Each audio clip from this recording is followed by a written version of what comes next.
اعوذ باللہ من الشیطان الرجیم بسم اللہ الرحمن الرحیم ثم لنحن اعلم بالذین هم اولا بها صلیا وَإِن مِّنكُمْ إِلَّا وَارِدُهَا كَانَ عَلَى رَبِّكَ حَتْمًا مَّقْضِيًّا ثُمَّ نُنَجِّي الَّذِينَ اتَّقَوْا وَنَذَرُ الظَّالِمِينَ فِيهَا جِثِيًّا وَإِذَا تُتْلَىٰ عَلَيْهِمْ آيَاتُنَا بَيِّنَاتٍ قال الذين كفروا للذين آمنوا أي الفريقين خير مقاما وأحسن نديا صدق اللہ العظیم۔ میرے معزز سامعین کرام اور رفقاء کرام، آج ہمارا درس قرآن سورہ مریم کی آیت نمبر 70 سے شروع ہو کر اور 73 پر مکمل ہو رہا ہے۔ ان آیات مبارکہ میں حق سبحانہ و تعالی نے ایک ایسے منظر کو بیان کیا ہے اور ایک ایسے واقعہ کو بیان کیا ہے جو کہ ہر ایک انسان پر پیش آنے والا ہے، اور یہ قیامت کا منظر ہے جس کی دنیا میں رہتے ہوئے اطلاع دی گئی ہے، اور اس کو ماننے والے بھی موجود ہیں اور اس کا انکار کرنے والے بھی موجود ہیں۔ تو یہاں پر آیات میں اس لیے بیان فرمایا گیا کہ ماننے والوں کے ایمان میں اضافہ ہو جائے، اور نہ ماننے والے شاید اس انداز سے سمجھانے کو سمجھ جائیں اور مان جائیں اور اپنے کفر سے توبہ کر لیں۔ اللہ رب العزت نے یہاں پر ان لوگوں کا سب سے پہلے تذکرہ فرمایا جو کہ اللہ کی آیات کا انکار کرنے والے ہیں، کہ جب قیامت والے دن یہ لوگ اللہ کے سامنے پیش کیے جائیں گے تو وہاں پر اللہ رب العزت کے سامنے ان سے سوال کیا جائے گا کہ تم بتاؤ، کیا تمہارے پاس انبیاء میرے آئے تھے، تشریف لائے تھے، انہوں نے پیغام پہنچایا تھا، انہوں نے تمہیں یہ خبر دی تھی کہ نہیں دی تھی کہ اللہ رب العزت وحدہ لا شریک لہ ایک ذات موجود ہے اس کائنات میں، اور وہ ذات ساری کی ساری کائنات کی خالق بھی ہے، مالک بھی ہے، اور رزق بھی وہی عطا فرمانے والی ذات ہے۔ اور کیا اس نبی نے اور اس پیغمبر نے علیہ السلام تمہیں یہ خبر بھی دی تھی کہ جو تم اعمال کرو گے، نیک کرو گے یا بد کرو گے، ایک دن ایسا آنے والا ہے جس دن میں تمہیں اس کا جواب دینا پڑے گا، یعنی آخرت کا دن۔ اور تمہیں یہ بھی بتایا تھا کہ نہیں بتایا تھا کہ جو نیک اعمال کرنے والے ہیں ان کے لیے اللہ نے جنت رکھی ہے، اور جو برے اعمال کرنے والے ہیں ان کے لیے اللہ رب العزت نے دوزخ رکھی ہے۔ کیا یہ ساری کی ساری باتیں تمہارے علم میں لائی گئی تھیں کہ نہیں لائی گئی تھیں؟ تمہیں پتہ تھیں کہ نہیں پتہ تھیں؟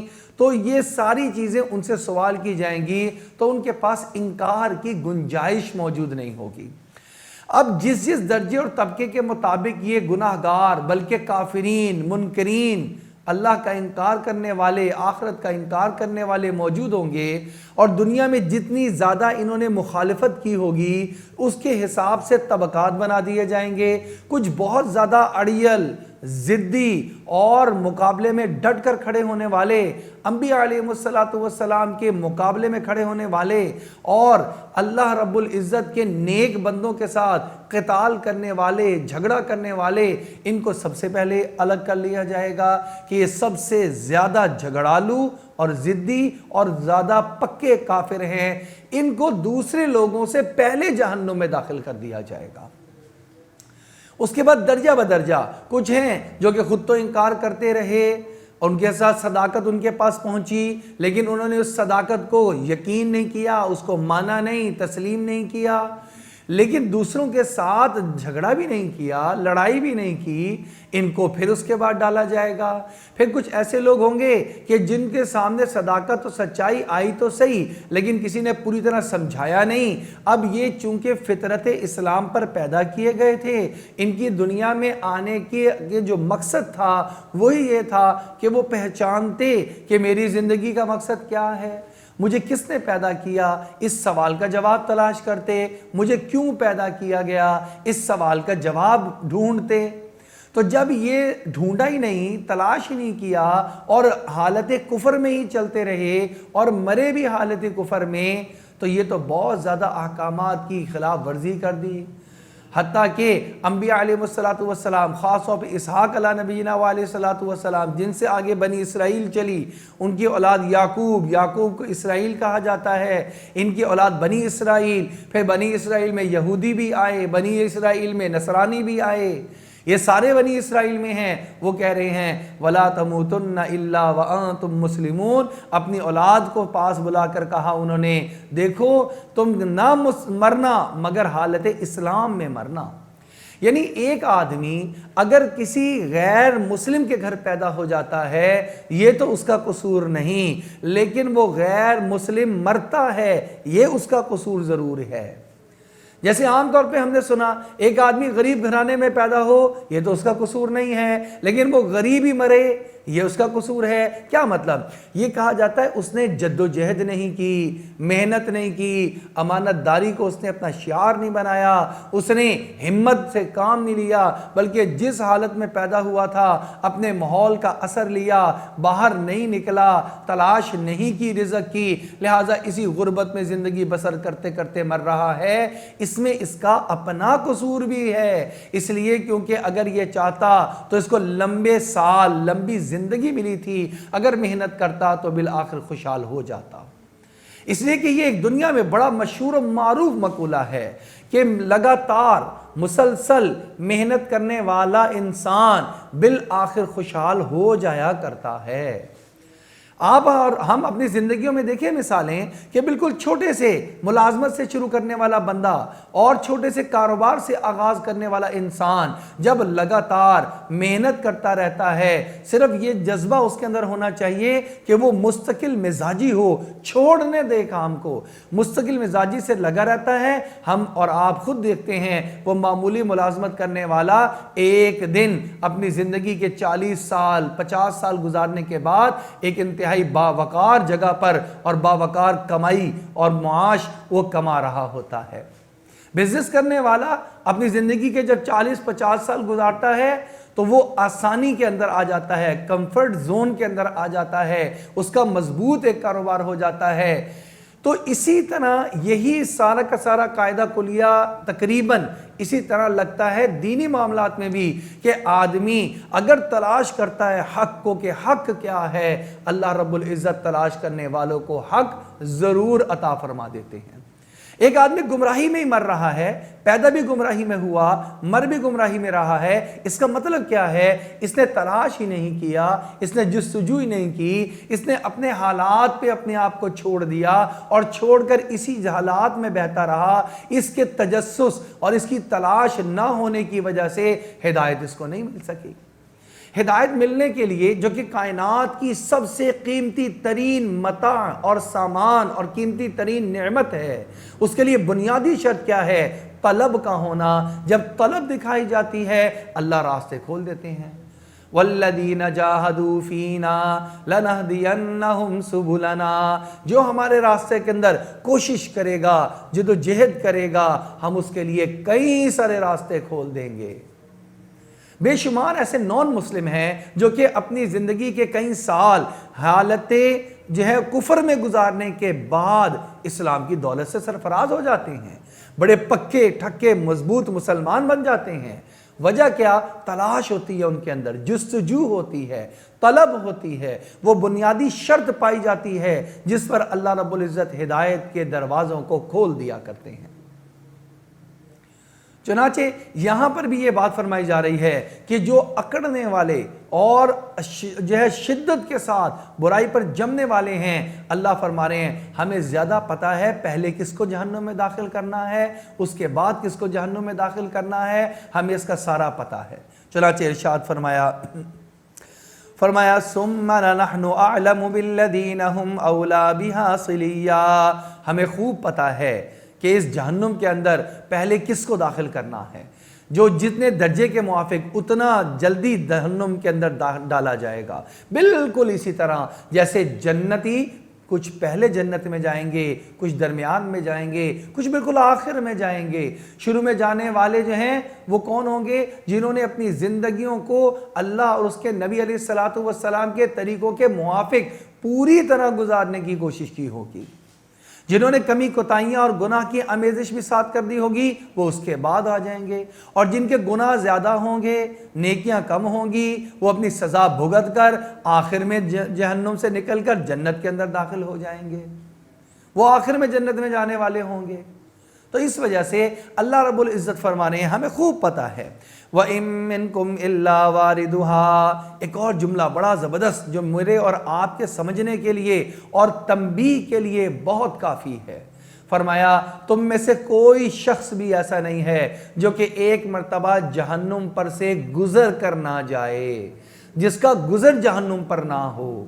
अब यहाँ पे ज़रा बात को समझिए। सबसे पहली बात तो ये है कि जो जन्नत में जाने का रास्ता है वो पहले जहन्नुम है, उसके बाद जन्नत है, उसके ऊपर से पुल सिरात है, इसके ऊपर से गुज़र कर जाना है। ये हर एक ने जाना है। नेक ने भी इस पे से गुज़रना है, सालिह ने भी गुज़रना है, शहीद ने भी गुज़रना है, सिद्दीक ने भी गुज़रना है, हर एक ने इस पे से गुज़रना है। हाँ, गुजरने की कैफियत अलग अलग होगी। बाद ऐसे होंगे कि इतनी तेज़ी से इस पे से गुजर जाएंगे कि गुजरने के बाद पूछेंगे वो हम सुनते आए थे कि पुल सिरात कोई बड़ी सख्त मरहला है, कोई बड़ी कठिन चीज़ है, वो पुल सिरात कब आएगी? हम तो जन्नत की नेमतों में पहुंचा दिए गए, वो तो आया ही नहीं मरहला जिसके बारे में हम ये सुनते रहे। फिर अल्लाह से उसकी सख्ती को आसानी में तब्दीली के लिए दुआ मांगते रहे, उसकी सख्ती से पनाह में आते रहे अल्लाह की, वो और आमाल करते रहे, वो तो आया ही नहीं मरहला। फरिश्ते बताएंगे जनाब वो मरहला आप गुजार आए हैं। हाँ, आपके नेक आमाल इतने आला थे कि आप जब उस पे से गुजरे तो आपको उसकी कोई भी तकलीफ महसूस तक ना हुई, आपको ये भी ना पता चल सका कि जिस पर पुल पे से आप गुजर रहे हैं इसके नीचे जहन्नुम की आग है जो दहक रही है, और शोले हैं जो लिपट रहे हैं, और वो चाहते हैं कि ऊपर से गुजरने वाला उनके अंदर आ जाए और उनका ईंधन और उनकी खुराक बन जाए। फिर बाद लोग ऐसे होंगे जो कि उसमें से गुजरेंगे तो बुरे आमाल भी होंगे, बुरे आमाल की वजह से वहां पर जो है वो फिसलेंगे, कटेंगे और नीचे गिरने लगेंगे। हदीस मुबारक में आता है नबी अकरम सल्लल्लाहु अलैहि वसल्लम ने ऐसे अहबाब की कैफियत को बयान फरमाया कि कुछ मुसलमान ऐसे होंगे जो कि पुल सिरात पे से गुजर रहे होंगे, उस पे से कट के गिरने लगेंगे पुल सिरात पे से, तो कोई उनको पकड़ लेगा, हाथ थाम लेगा। अब जब वो देखेंगे एक इंतहाई खूबसूरत शक्ल का एक नौजवान है जिसने हमें थामा हुआ है और थाम कर दोबारा से पुल सिरात पर खड़ा किया, हमें नीचे दोज़ख में गिरने नहीं दिया, और फिर उसके बाद कहा कि चलिए, और वो साथ साथ है, फिर हम फिसलने लगते हैं, फिर वो हमें संभालता है। तो आदमी पार होने के बाद उससे पूछेगा तू कौन नेक बंदा है जिसने मेरी इतनी मदद की है और मुझे चलते चलते पुल सिरात पार करवा दिया, एक बड़ा मुश्किल मरहला और कठिन मरहला मेरा तूने पूरा करवा दिया, तू है कौन मेरे मोहसिन? वो जवाब देगा मैं आपकी नमाज हूं जो आपने अदा की थी दुनिया में, मैं आपका रोज़ा हूँ जो आपने दुनिया में रखा था, मैं आपकी वो ज़कात हूँ जो आपने दुनिया में अदा की थी, आज मैं उसके लिए आपके पास मौजूद हूँ ताकि मैं आपकी मुआवनत कर सकूँ। ये जो चीज़ है ये आमाल उस पुल सिरात पर भी काम आ रहे होंगे, लिहाजा हर एक चूंकि उस पर से गुजरेगा, तो इसलिए अल्लाह ने फरमाया वइम मिनकुम इल्ला वारिदुहा, तुम में से कोई भी ऐसा नहीं है जो जहन्नुम पे से गुजर कर ना जाए। اور بعض روایات سے ہمیں یہ بھی پتہ چلتا ہے کہ جب اہل جنت کو جنت میں جانے کا فیصلہ سنا دیا جائے گا، نامہ اعمال دائیں ہاتھ میں دے دیا جائے گا، گویا یہ اللہ کی رضا کا پروانہ اور جنت میں داخل ہونے کا سرٹیفکیٹ ہوگا کہ یہ لو جاؤ، تمہارا یہ گویا کہ داخلے کا پاس ہے، جاؤ اور جا کر جنت کے اندر داخل ہو جاؤ۔ تو اس جنت میں لے جانے سے پہلے وہ فرشتہ ان کو دوزخ میں بھی لے جا کر اس کا مقام دکھائے گا، اس لیے کہ جتنے بھی اس کائنات میں مسلمان موجود ہیں اور جتنے بھی کافر موجود ہیں، جتنے مسلمان موجود ہیں، ان سب کے لیے اللہ نے جنت کے اندر بھی گھر بنایا ہوا ہے اور دوزخ کے اندر بھی گھر بنایا ہوا ہے۔ جتنے کافر ہیں ان کا گھر بھی اللہ نے جنت میں بنایا ہے، ان کی جگہ رکھی ہوئی ہے۔ کہیں کوئی یہ نہ کہے کہ جنت تو اللہ نے بنائی چھوٹی تھی، اس کے اندر تو جگہ اور گنجائش ہی اتنی نہیں تھی کہ ہم آ سکتے، ہم اگر نیک اعمال کر بھی لیتے تو جنت میں کیسے داخل ہو جاتے۔ اللہ رب العزت نے جنت میں ہر ایک انسان کا گھر بنایا، چاہے وہ کافر ہے یا وہ مسلمان ہے۔ جہنم کے اندر بھی اللہ نے اتنی وسعت دی، اس کے اندر بھی ہر ایک کا گھر بنایا انسان کا، چاہے وہ ماننے والا ہے چاہے وہ کافر ہے۔ تو اللہ رب العزت ایمان والے کو بھیجیں گے فرشتے کے ساتھ، فرشتہ لے کر جائے گا اور جا کر جہنم میں گزارے گا اس کو۔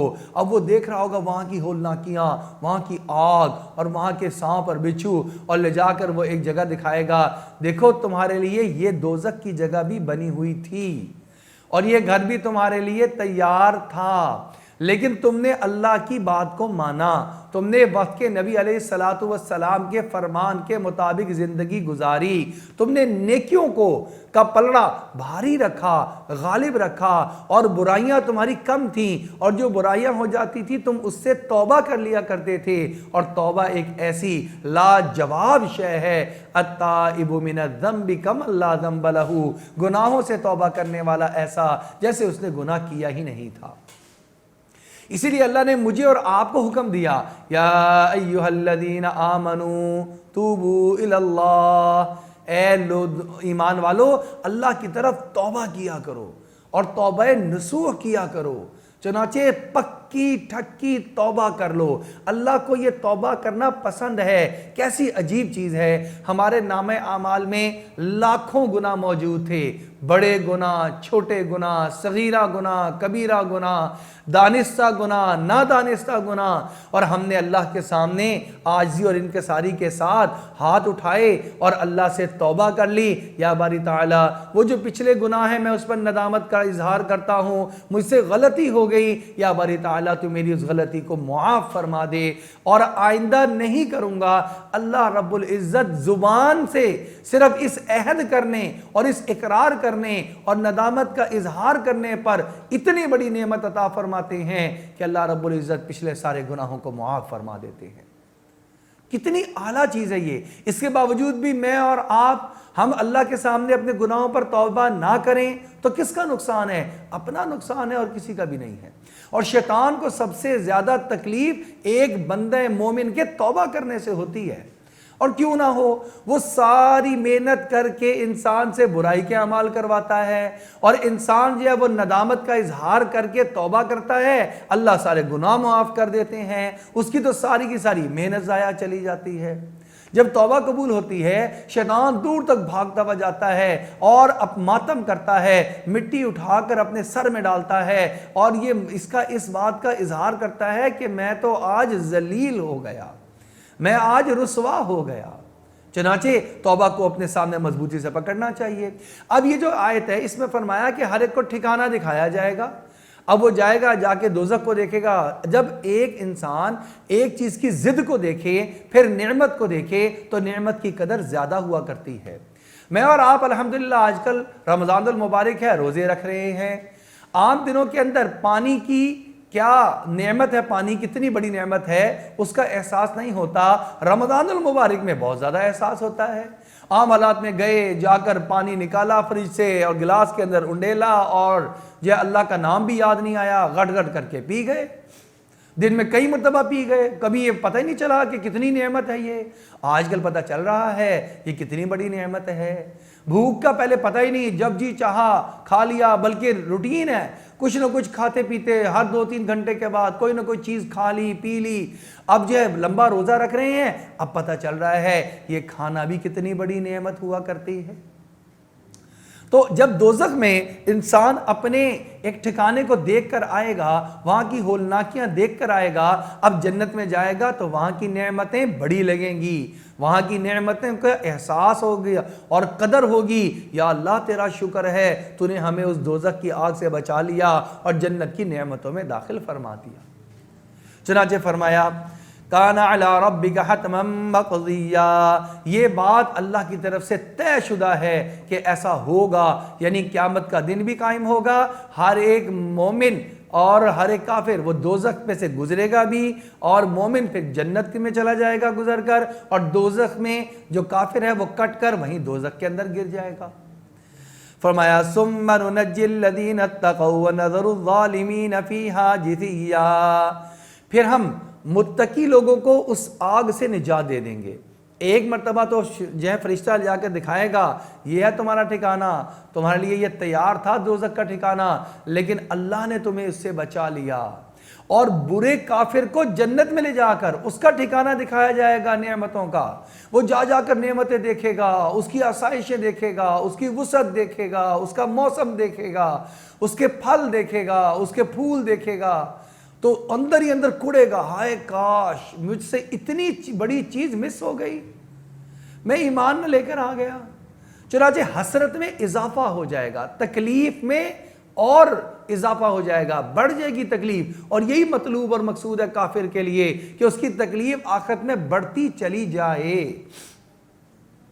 तो फरमाया हर एक जहन्नुम के दरवाजे पर आकर खड़ा होगा, अपना ठिकाना देखेगा, लेकिन मुत्तकी लोगों को अल्लाह जल्ल शाअनहू कहते हैं हम बचा लेंगे। वनज़रु ज़ालिमीन फ़ीहा जिसिया, और जालिम लोगों को, काफिर लोगों को उसी के अंदर छोड़ देंगे कि वो ऊंधे मुंह जाकर उसी के अंदर गिर जाएं। ये दोज़ख वालों के साथ, दोज़खी लोगों के साथ ये हाल होगा।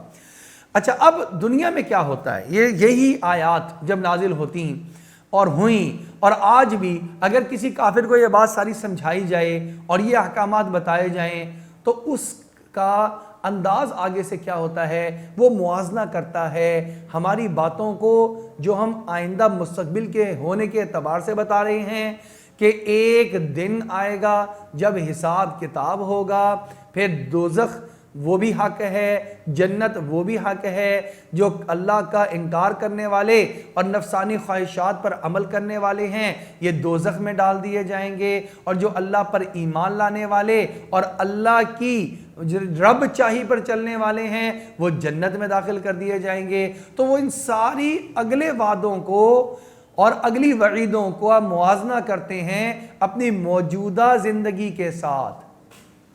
और फिर वो एक सवाल बनता ही है उनका, वो कहते हैं अच्छा ये बताओ, तुम कह रहे हो कि तुम लोग आला हो हमसे क्योंकि तुम ईमान लेकर आए हो, और हम तुमसे कम दर्जे के हैं इसलिए कि हम काफिर हैं, और तुम्हारा ये भी दावा है कि अगली भी एक दुनिया आएगी, एक जहान आएगा, एक जिंदगी मिलेगी, और वहां पर भी तुम आला होगे कि तुम जन्नत में और नेमतों में जाओगे, हम तुमसे नीचे दर्जे में होंगे, घटिया होंगे, अदना होंगे, हमें दोज़ख में डाला जाएगा।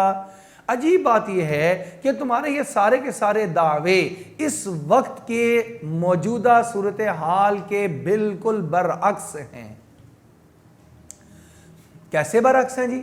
ऐसे बरअक्स हैं कि देखो दुनियावी एतबार से तुम ज्यादा माल और दौलत में हो या हमारे पास ज्यादा माल और दौलत है, तो यकीनन मुसलमानों के पास दौलत जो है वो उस टाइम में भी कम थी जब आप सल्लल्लाहु अलैहि वसल्लम और उनके सहाबा का दौर था। उस वक़्त में काफिर लोग सरदारान मक्का, सरदारान कुरैश और दूसरी दुनिया जहान के लोग वो अमीर और मालदार थे, हत्ता कि बड़ी बड़ी सल्तनतें वो काफिरों के पास थीं, और मुसलमान जो हैं उनके पास पैसे के एतबार से, सरदारी के एतबार से, दुनियावी आसाइश के एतबार से नेमतें ना होने के बराबर थीं।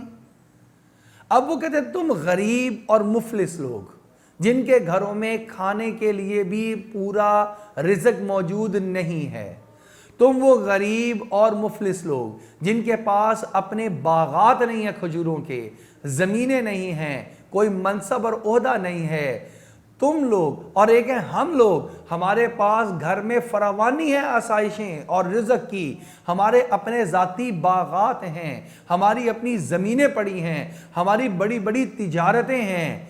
हम दुनिया के एतबार से देखते हैं तो हम तुमसे बहुत बेहतर हैं, कई गुना बेहतर हैं, और तुम्हें देखते हैं तो तुम हमसे बहुत नीचे हो। हालांकि तुम्हारी दावे और तुम्हारी गुफ्तगू सुनते हैं तो वो ऐसी है कि तुम हमसे बहुत आला हो, अभी भी आला हो और आखिरत में भी आला होगे। तो हमें ये बात समझ में नहीं आती। हमारी बैठने की मजलिस देखो, हमारे पास बैठने वाले लोगों का कैलिबर देखो, उनका दर्जात देखो, कितने मुअज़्ज़ज़ लोग हमारे साथ बैठते हैं। और तुम्हारे साथ कौन बैठते हैं? तुम्हारे साथ बैठते हैं मुफलिस लोग, जो रियाया किस्म के लोग हैं, वो बैठते हैं तुम्हारे साथ। हमारे साथ सरदार किस्म के लोग बैठते हैं। ना हमारी तुम्हारी लाइफस्टाइल का कोई आपस में जोड़ है कि तुम बहुत नीचे हम बहुत ऊपर, ना तुम्हारी हमारी मजलिस का कोई जोड़ है कि हमारी मजलिस बहुत ऊपर और तुम्हारी मजलिस जो है ज़ाहिरी एतबार से बहुत नीचे। तो ये वो सवाल करते, कुरान ने उनके सवाल का जिक्र कर दिया। फरमाया वइज़ा तुतला अलैहिम आयातुना बय्यिनात, जब तिलावत की जाती हैं इन काफिरों पर हमारी आयात, क़ालल्लज़ीना कफ़रू लिल्लज़ीना आमनू, काफिर लोग कहते हैं ईमान वालों से, काफिर लोग सारी बात सुनने के बाद ये कहते हैं ईमान वालों से, अय्युल फ़रीक़ैनि ख़ैरुम मक़ामा, ये बताओ एक तुम गिरोह हो एक हम गिरोह हैं, एक तुम फरीक हो एक हम फरीक हैं, तो दोनों फरीकैन जो हम दोनों हैं उनमें से देख लो कि मकान के एतबार से, मकाम के एतबार से कौन ज़्यादा बेहतर है।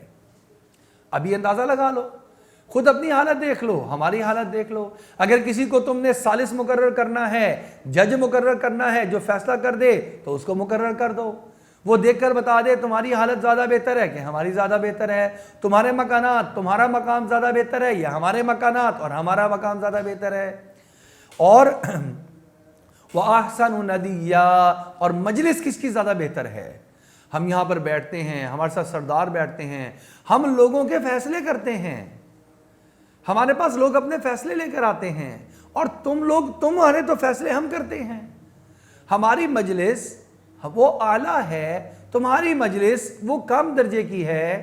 तो दुनिया में देख लो कि दो फरीक जो हैं, फरीकैन के हालात क्या हैं, तो हम तो देखते हैं हम तुमसे मकाम में भी बेहतर हैं, मकानात में भी बेहतर हैं, मजलिस में भी बेहतर हैं, इज़्ज़त में भी बेहतर हैं, ओहदे और मनसब के एतबार से भी बेहतर हैं। तो जब हम यहाँ पर बेहतर हैं तो अगर कोई अगला जहान आएगा वहाँ पर तुम बेहतर कैसे हो जाओगे? ये बेहतरी तो हमारा हक है। ये नेमतें, ये आसाइशें, ये सरदारी, ये मकानात, ये ज़मीनें, ये बागात, ये हमें वैसे ही नहीं मिले, ये हम डिज़र्व करते हैं, हम इसके हकदार हैं, इस वजह से हमें मिल रहा है। ये उनका कौल, ये उनकी बातें, हम हकदार हैं तो हमें मिल रहा है, अगर हम हकदार ना होते तो हमें ना मिलता। ये अब उनके जुमले इस तरह के, अल्लाह जल्ल शानहू ने उनके जुमलों को यहाँ पर जिक्र कर दिया है कि ये लोग ऐसे ही कह रहे हैं। और यही नहीं बल्कि अगले दर्स में इंशाअल्लाह हम इसका मुताला करेंगे कि ये सिर्फ इन्हीं का जुमला नहीं है और आजकल के ज़माने के काफिरों का ही ये जुमला नहीं है, बल्कि ये शुरू से आदम अला नबीना वालेहिस्सलातु वस्सलाम से जब से सिलसिला शुरू हुआ है इंसानियत का, हक और बातिल आपस में मुकाबिल हुए हैं। हमेशा से ये मामला रहा है कि बातिल को गुरूर आया है हमेशा अपनी ज़ाहिरी हालात पर और ज़ाहिरी असबाब पर और ज़ाहिरी सामान पर। आज भी जो बातिल है उसके पास असलहा भी ज़्यादा है, उसके पास पैसे भी ज़्यादा हैं, उसके पास पावर भी ज़्यादा है। पूरी दुनिया के अंदर अक़वाम मुत्तहिदा जो बनी है, प्लेटफॉर्म है, उसके ऊपर भी उसी का कब्ज़ा है। मजलिस में भी वो आगे हैं और मकानात और मकाम में भी वो आगे हैं मुसलमानों की निस्बत। लेकिन ये आज से नहीं, शुरू से है और शुरू से इन्हीं ज़ाहिरी चीज़ों ने इनको धोखे में डाल दिया और मुसलमानों को ان اعمال کی وجہ سے تسلی حاصل ہوئی، یہ دین پر جمے رہے اور آخرت میں اللہ رب العزت نے ان کو سرخرو فرما دیا۔ اللہ جل شانہ سے دعا ہے اللہ آج بھی مسلمانوں کو دین اور دنیا کے اعتبار سے بھلائیاں اور نیکیاں عطا فرما دے، سرخرو فرما دے، اور اللہ رب العزت نیک اعمال کو اپنی بارگاہ میں شرف قبولیت سے نوازے، رمضان المبارک بہترین انداز سے گزارنے کی توفیق عطا فرمائے اور کامیابیوں سے ہمکنار فرما دے۔ وآخر دعوانا ان الحمد للہ رب العالمین۔